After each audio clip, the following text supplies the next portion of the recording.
During Pink Floyd's 1975 Wish You Were Here recording sessions, a bald, overweight stranger wandered into Abbey Road Studios. The band didn't recognize him at first, but when they realized who it was, Roger Waters said it was the most heartbreaking moment of his entire life. It was June 5, 1975, and Pink Floyd was deep into recording what would become one of their most personal and emotionally devastating albums. The irony of that day would haunt them forever. They were literally recording a song about missing someone who was lost, when that exact person walked through the door, looking like a ghost of his former self. Abbey Road Studios, on that summer afternoon, was buzzing with the controlled chaos of creative genius. Pink Floyd had been working on Wish You Were Here for months, an album that was in many ways a love letter to their missing founder and original creative force, Syd Barrett. The man who had named the band, written their early masterpieces, and guided their psychedelic revolution had been gone from their lives for nearly 7 years. Roger Waters, David Gilmour, Nick Mason, and Rick Wright were gathered around the mixing desk in Studio 3, fine-tuning the guitar overdubs for what would become the title track. The song was Waters' attempt to process the pain of losing someone who was still alive, but completely unreachable. It's a friend who had vanished not through death, but through the cruel theft of mental illness. "We were literally singing about Syd," David Gilmour would later recall. "The whole album was about him, about losing him, about wishing he was still with us." And then, the studio had a relaxed atmosphere that day. It wasn't unusual for friends, family members, or even curious fans to occasionally wander into Abbey Road during recording sessions. The famous studio had seen decades of music history, and the staff was generally accommodating to visitors, especially during the less intense afternoon sessions. Roger Waters was standing near the piano, working through some lyrical ideas, when the studio door opened. A heavy-set, completely bald man in his late 20s shuffled into the room. He was wearing an ill-fitting jacket, and had the kind of vacant, distant expression that might suggest he was lost or confused about where he was.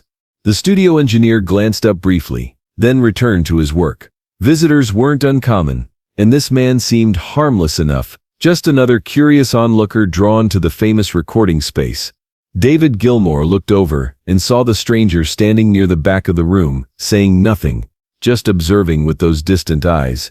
There was something familiar about him, but Gilmour couldn't place it.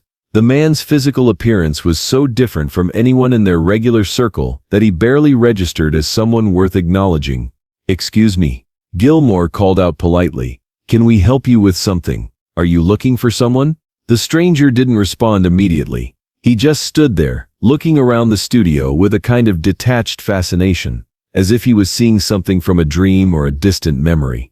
Roger Waters, focused on his lyrics, barely looked up. The creative process was demanding all of his attention, and random visitors were just part of the background noise of recording at Abbey Road. Nick Mason was the first to notice something unusual about the way the stranger was moving through the space. There was a familiarity to his gestures, the way he tilted his head when listening to the music, the specific way he touched the equipment with reverence rather than curiosity. "Do you know him?" Mason asked Wright quietly. Rick Wright looked more closely at the stranger, and felt a strange chill. Something about the man's profile, the shape of his head, triggered a memory that Wright couldn't quite access. The stranger began to move closer to where they were working. He walked with the confidence of someone who belonged there, not the hesitation of a tourist or an intruder. He seemed to know exactly where everything was, navigating the studio layout with ease. David Gilmour was still trying to place the familiar feeling when the stranger spoke for the first time. "That's a beautiful sound you're making," the man said, his voice soft but carrying the distinctive accent and cadence that made Gilmour's blood freeze in his veins. The guitar pick fell from Gilmour's hand and clattered on the studio floor. The sound echoed in the sudden silence as every person in the room turned to stare at the stranger with new recognition. Roger Waters' head snapped up from his lyric sheet, his face draining of color as he really looked at the man for the first time. "Oh my God," Waters whispered, his voice barely audible. The stranger was Syd Barrett, the founder of Pink Floyd, the genius who had created their early sound. The beautiful, charismatic young man who had been the heart and soul of their band was standing in front of them, transformed beyond recognition. The Syd Barrett they remembered had been strikingly handsome, with dark curly hair that caught the light, piercing eyes full of creativity and mischief, and a lean, almost ethereal presence that commanded attention whenever he entered a room. He had been magnetic, brilliant, and seemingly touched by some kind of divine musical inspiration. The man standing before them now was completely bald, significantly overweight, and carrying himself with the slow, careful movements of someone much older than his 29 years. His eyes, once so bright and full of artistic fire, seemed clouded and distant. The transformation was so complete that they had been in the same room with him for nearly 10 minutes without recognition. "Syd," David Gilmour's voice cracked as he spoke the name. Barrett nodded slowly, a small smile playing at the corners of his mouth. "Hello, Dave. Hello, Roger." The silence that followed was deafening. Four grown men, successful musicians who had performed in front of hundreds of thousands of people, were rendered speechless by the presence of their old friend. Roger Waters would later describe that moment as feeling like the ground had opened up and swallowed the world. They had been creating an album about missing Syd, about the pain of his absence, and suddenly he was there, physically present, but somehow even more lost than when he was gone. "What are you doing here, Syd?" Waters asked gently, his voice filled with a mixture of joy and heartbreak. Barrett looked around the studio, taking in the equipment, the instruments, the familiar chaos of creative work in progress. "I heard you were making music," he said simply. "I wanted to listen." The next few hours became one of the most emotionally complex experiences any of them had ever endured. Syd Barrett, the genius who had been unreachable for 7 years, was sitting in their recording session, but he was also somehow further away than ever. He listened to their work with interest, but without the passionate engagement that had once defined him. When they played him the rough version of "Wish You Were Here," the song they had written about him, he nodded approvingly but showed no sign of understanding that he was the subject of their pain and longing. "That's very good," he said when the song ended. "Very professional." The word "professionals" hit them like a physical blow. This was Syd Barrett, who had once created music that broke every rule, who had pioneered sounds that no one had ever imagined before, describing their most personal work as merely professional. David Gilmour tried to engage him in conversation about music, about the old days, about what he had been doing with his life. Barrett responded politely but without the spark of connection they desperately wanted to see. "Are you still playing guitar, Syd?" Gilmour asked. "Sometimes," Barrett replied. "Not very well." The casual dismissal of his own extraordinary talent was perhaps the most heartbreaking moment of all. This was the man who had written Arnold Layne, See Emily Play, and Astronomy Domini's songs that had literally invented psychedelic rock, describing his abilities as inadequate. Roger Waters found himself struggling with emotions he had never expected to feel. For years, he had carried guilt about Syd's departure from the band, wondering if they could have done something different, if they could have saved him somehow. Seeing him now, clearly struggling with mental health issues, but still fundamentally the same person underneath, brought all of those feelings rushing back with overwhelming intensity. "Syd," Waters said carefully, "would you like to play something with us? For old time's sake?" Barrett considered the question for a long moment, then shook his head slowly. "I don't think that would be a good idea," he said. "You're doing very well without me. Very professional." Again, that word.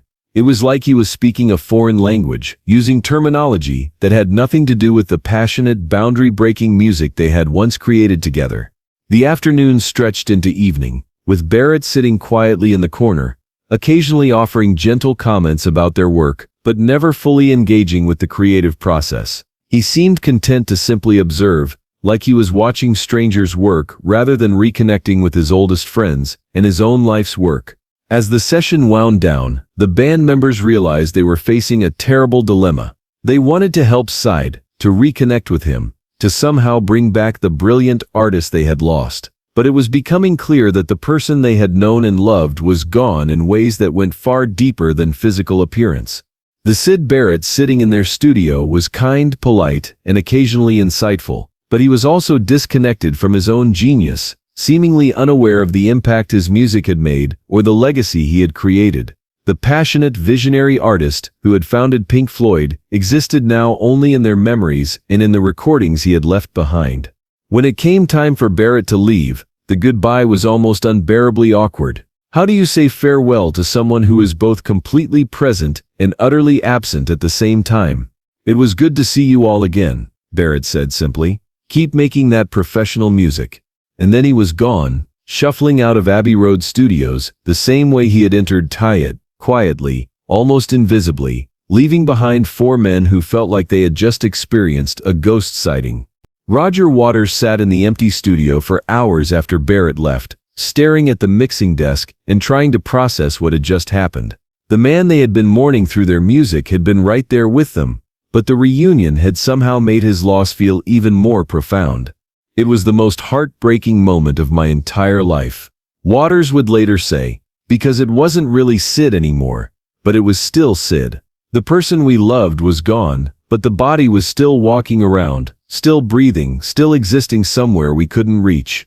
The encounter fundamentally changed the direction of Wish You Were Here. What had begun as an album about missing a lost friend became something much more complex, a meditation on presence and absence, on the difference between being physically there and being truly alive. David Gilmour poured his emotions from that day into his guitar work on the album, creating some of the most beautiful and melancholy solos in rock history. The pain of seeing Syd but not really seeing him, of having him present but unreachable, translated into music that captured a very specific kind of heartbreak. Rick Wright's keyboard work became more atmospheric and haunting, reflecting the ghost-like quality of Barrett's visit. Nick Mason's drumming took on a different rhythm, something that suggested both presence and absence, connection and separation. But it was Roger Waters who was most profoundly affected by the encounter. The lyrics he wrote for the rest of the album became more direct, more emotionally raw, more willing to confront the painful reality of losing someone to mental illness. Wish You Were Here's became Pink Floyd's most personal album, and much of that personal quality came from the strange, sad afternoon when Syd Barrett wandered back into their lives just long enough to remind them of everything they had lost. The album was released later that year to critical and commercial success, but for the band members, its greatest achievement was serving as a proper tribute to their missing friend. They had wanted to create something that honored the genius of Syd Barrett, and his unexpected visit had given them the emotional depth they needed to accomplish that goal. Barrett never returned to Abbey Road, and Pink Floyd never saw him again in a recording studio context. But his presence on that June afternoon influenced every note they recorded for the rest of their careers. He had reminded them in the most heartbreaking way possible why they had started making music in the first place, and what they had lost along the way to success.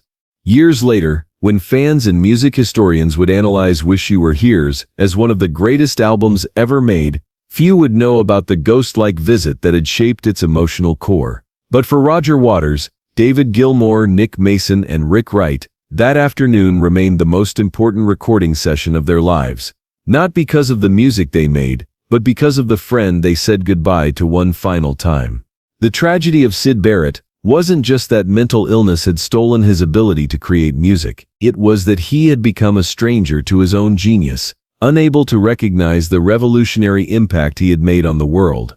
He had founded Pink Floyd, created psychedelic rock, and inspired generations of musicians, but in that studio, he saw their tribute to him as merely professional. If this story of friendship, loss, and the devastating impact of mental illness touched you, make sure to subscribe and hit that thumbs up button. Share this video with anyone who has struggled to reconnect with someone changed by mental health challenges. Have you ever had the heartbreaking experience of being with someone who was physically present but emotionally unreachable? Let us know in the comments, and don't forget to ring that notification bell for more incredible true stories about music's greatest legends.